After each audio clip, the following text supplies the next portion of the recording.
Well, good job, man. I cannot believe I have no idea how to do this. It feel like I recorded in like ages. I'm still trying to learn lighting, so if it looks weird, it looks jacked up, I'm just gonna tell y'all now, it is what it is. Episode 244 of the past is gonna be loaded on YouTube. So this is gonna be my first YouTube attempt, I guess you could say. I don't know how to feel about it yet, only because it's still kind of new, along with the fact that I don't want to. It's me being a perfectionist. I'll just say that. Uh, I've been delayed on wanting to go this route only because, as you can see, I got to factor in sounds, I got to factor in visuals. I don't want nothing crazy in the background. Like I'm just factoring in different things. So I'm trying to put all of that into equation. And that wait, the camera looks better. Okay. Anyway, I'm going to make this a simple, quick, and space holder for a podcast. Only because I've been promising to do a podcast. I never do one. I'm thinking I'm going to do it, and I don't. And stuff happens, and then I don't. And so we're going to go ahead and get that going. So I am going to be doubling up a little bit because I am supposed to have audio for this as well. So the audio is going to start now. Learning as I go. As you can see by the title, this is called the Houston Rockets State of the Union. And I guess the cleanest way to call it is I'm expected to try to defend what happened with the Houston Rockets in the playoffs. And I don't have any explanation other than the Rockets play like trash. And that's kind of the A to Z tell all be all of what happened. It literally, basketball, and I talk about this with football as well, it's not how you play in the opening part of the game. It's how you play as the game progresses. And looking back at the series, Houston kind of had momentum between games 4 and 5.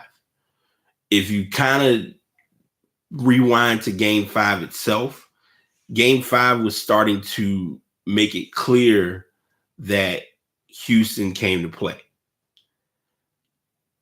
When Durant got injured, their focus wasn't on winning. The focus was on just playing. And I'm going to be honest because I can say it, obviously, as a fan. We got screwed on the Chris Paul deal. Bottom line. There's no fabricated way of putting that. And the reality of it is you're going to learn that certain players are going to get paid and it's a business.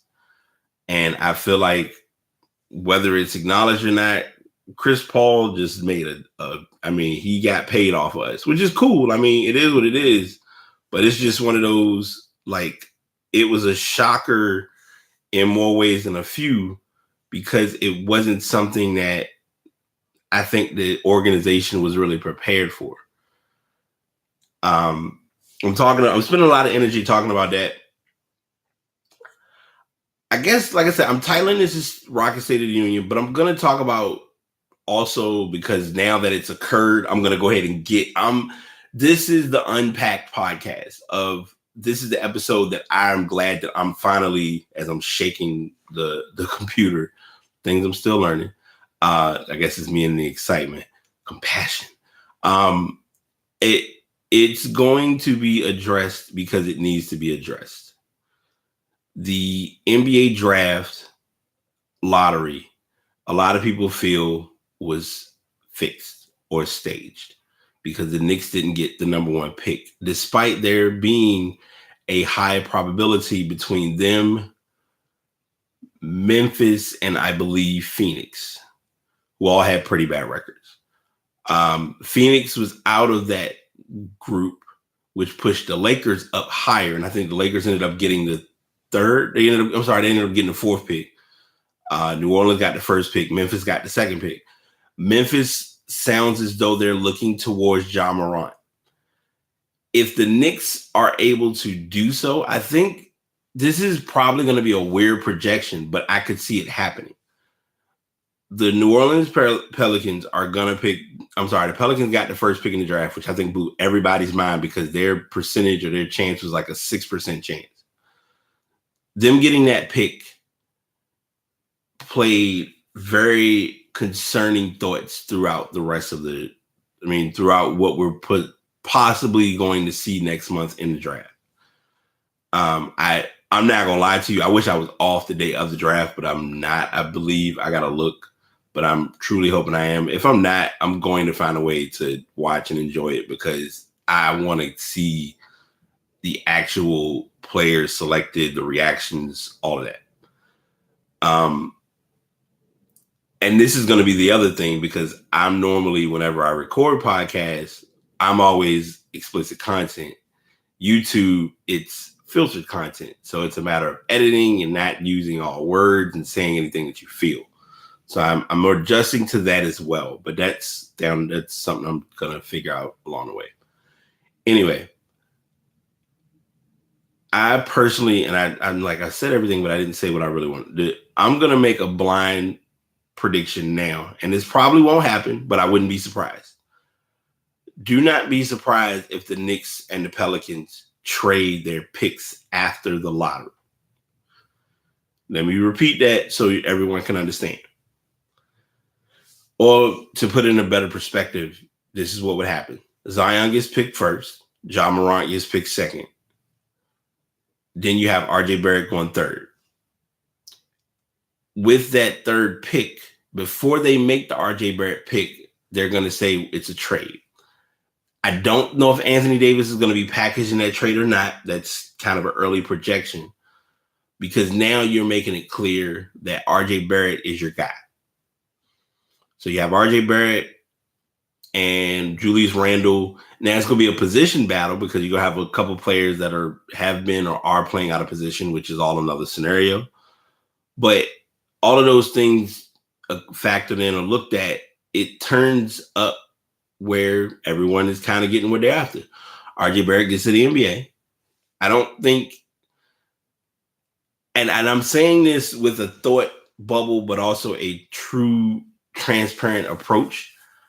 I don't think RJ Barrett is going to be a more marketable player in New York than Zion. I think they'll have a field day with Zion equipment, Zion merchandise.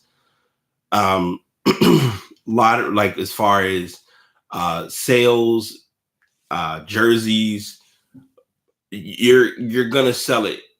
Either way, it's gonna sell. But I think with the Knicks, it'll sell in a quicker pace. I think the Lakers were fourth. Would not be surprised if they pick Cam Reddish, even though Reddish and someone I looked at a couple videos, and this needs to be pointed out. I feel as though Reddish didn't have a good season at Duke because he wasn't the standout star. When you look at his high school, and this is I always break this down, and I'm not. I know I'm redundant with doing this, but y'all bear with it. In high school, before Cam Reddish got on the scene, the year before he played with Mo Bamba. We all know about Mo Bamba. We remember, the song and all that hype and everything.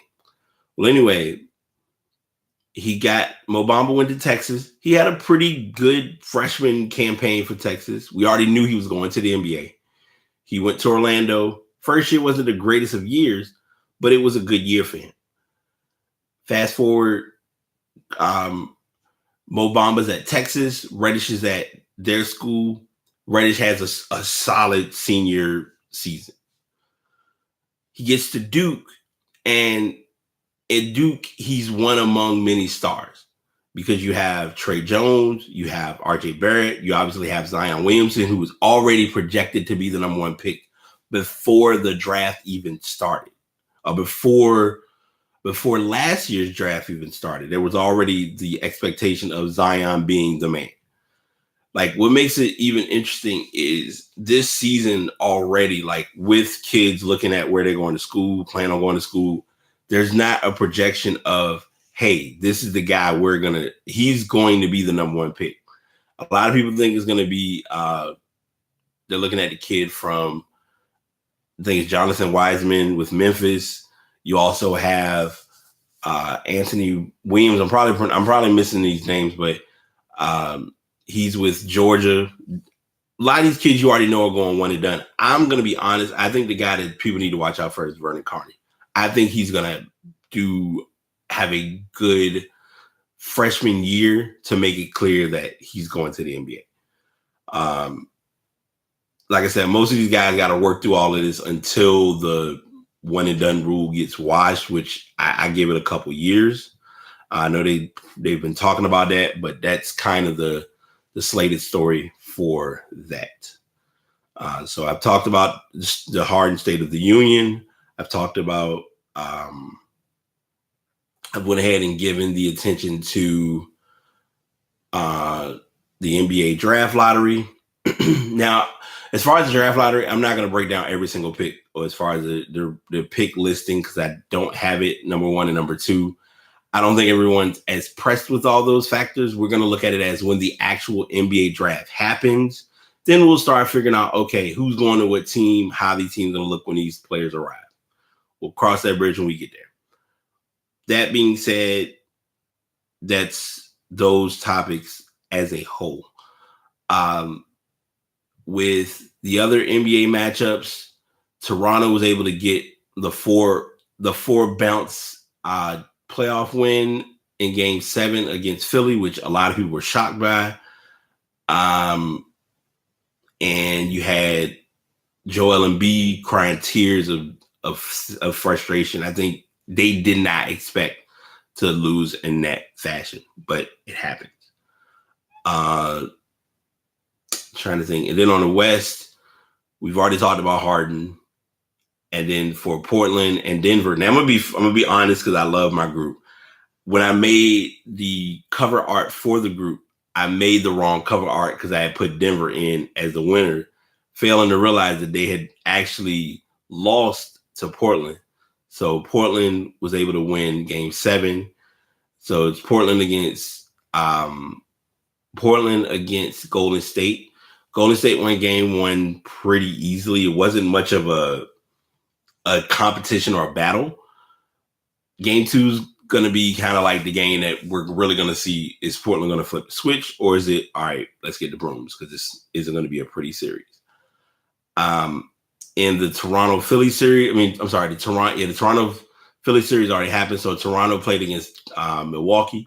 I think Toronto learned from the Boston series to not give up Game 1, so they went ahead and just beat them in pretty solid fashion. They had a big show out from Brook Lopez, which shocked me but didn't shock me, because I think a lot of people fail to realize Brook has been in the league for quite some time, and he's nothing like his brother Robin. They play two totally different styles of basketball. Like, Robin is more of the gritty, in-your-face, extreme big man, whereas Brook is more the finesse big man. Like, when they showed the Bucks early in the season and he was shooting threes, I was like, this man out here jacking threes like it's an everyday thing. And he was. And it wasn't just he was jacking, he was actually making them. So, props to him for that, and just seeing that team kind of flourish. It's still an obvious choice, but I think it's going to be delayed until time says otherwise. Giannis should be MVP. I think the playoffs showed why he's deserving of MVP between beating Boston from 4-1. From down the first game, and Houston kind of just playing it as 2-2. And then when they got to Golden State, it was, okay, we can't beat Golden State in Golden State, even with Durant being injured. And then they couldn't beat Golden State without Durant for Game 6. So that told everything. Those are the stories I have sports-wise. Stuff, I'm not going to really give anything like fabricated or extreme. I'm just going to give you all and make you all aware, because we are just about halfway through the month. This is Mental Health Awareness Month, and I unpack a lot on the show from time to time, because initially, as many of you know, if you were following the podcast when I first started, I didn't have my face as the logo. I mean, as the podcast or anything of that sort. I just kind of posted stuff and kind of went from there. Now I'm more open to, hey, here's who I am. Here's what I do. Here are things about me that some may or may not know. Lately, I've been doing counseling for not really for anything depression or anxiety. I think it's just natural, just stress of life. And that's been helpful. I've been doing different things as far as writing down goals. This week, I've been horrible with accountability. I was supposed to be doing gym, but the moments of me thinking of going to the gym, I'm sitting here with trying to get my personal teeth and life together. So that's been in the way. I've been in limbo about thinking of whether I'm studying my certification for Network Plus. So anyone who is doing that or knows anyone that's doing it, all help is appreciative. I don't know what I was trying to say at first, but appreciate it. And as y'all can tell, like, I guess I need to learn to not have anything on while I'm doing this because it doesn't help. But anyway, yeah, I'm special. Y'all know what I'm doing. But that being said, yeah, it's been different going to classes and getting help and getting treatment and finding a way to better myself and put myself in a better place. I've been a little more distant with others, and those who know me understand. And I think, like, I was even able to share something. My twin shared a message that I shared because it's kind of almost the story of me, as far as there are moments and there are days when I'm just like, I need the 20-second. There are moments where we need the 20-second timeout, and there are times when we need the full timeout. And a lot of times I'm so accustomed to, coach, I need a full, like, we got to take a break. Like, let's regroup, let's reevaluate, let's figure all this out. And that's kind of what I've been doing. And it's pretty much been working. I'm still learning it as I go, obviously. It's just like anything else, touch and go. But I've realized now to not take as much to heart. So I'm going to tell y'all something, and don't misinterpret this, because earlier it was the TV's excuse, but I'm realizing more that I'm guilty of this. And this is why you probably don't see me looking at the camera. Looking at the camera is useful if I'm talking and I'm having a discussion, but a lot of times we naturally just speak and we don't think of what we're saying. So a lot of times if you ever look and I'm like looking off into the sky, looking off in the air, like, what is he looking at? It's me looking, not that I'm losing my thought, but it's like, I want to make sure that I'm composing a thought in mind for the sake of what's being said and not just saying the first thing off my head. A lot of times we as people just go out and say something and we just deal with the consequences afterward, when in reality, we should actually try to find a way to process what's being said and not just improv our thoughts. And usually the latter happens and we feel it and we see it without knowing it. So that's what that's all about. Any of my Apple babies, if you are running iOS, the latest version of iOS did get an update. There's an update for your Apple devices, both Mac and Apple iOS service, such as your tab, your iPads, your iPods, and your iPhone. Now, keep in mind, it's only the iPod Touch 6th generation. If you have a 5th generation like me, I think my last update was like update version 9, I think. And that likely means that Apple Watch has gotten an update. I will admit I've contemplated on that new Apple Watch, but I'm also understanding budgeting and priorities. So it's not high on my radar, but it is something that I thought of. But those are kind of the things that I wanted to talk about on this show or in this episode. I'm going to go ahead and be fair. YouTube, y'all got a good glimpse of what's going on. Y'all got the full gist. I did not share this video live because this is just me trying out the show, seeing if I'm going to like it. If it's something I want to do consistently, I don't know yet. If you get a chance, I'm going to share this video. If people say they want to see more of this, I'll start doing them live or just have them record and upload. And for those who are listening through my podcast platforms, You missed probably about a minute. Yeah, about a minute worth of just me rambling, trying to remember YouTube again, because I was the YouTube guy on B Taylor 21.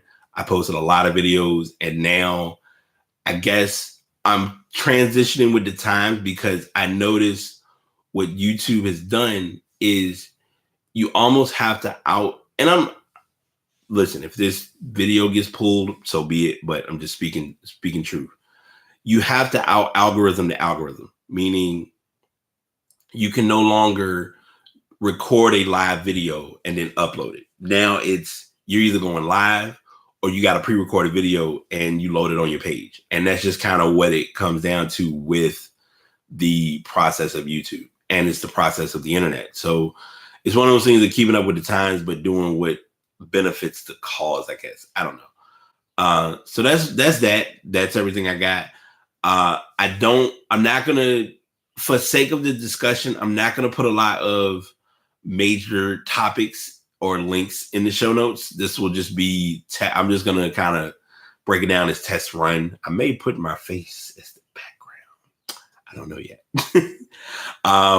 Possible idea, me being silly, but that's what I got, and enough ums and uhs and all that. But until next time, I'm going to close out here, because if I don't, I'm going to keep talking. Y'all have a good one. Be safe, be blessed, be positive. BT signing out for YouTube, because this is y'all first time hearing it. If you want to follow the show, I do upload these on Spreaker.com, and they're also uploaded to passpodcast.com. And the mic, even though it's all the way over there, is the Blue Yeti. And this that you're seeing me on, and why I'm sounding or looking like hot garbage because it's early in the morning, is the Logitech C920. Links will be in the show notes. Y'all take it easy. Peace.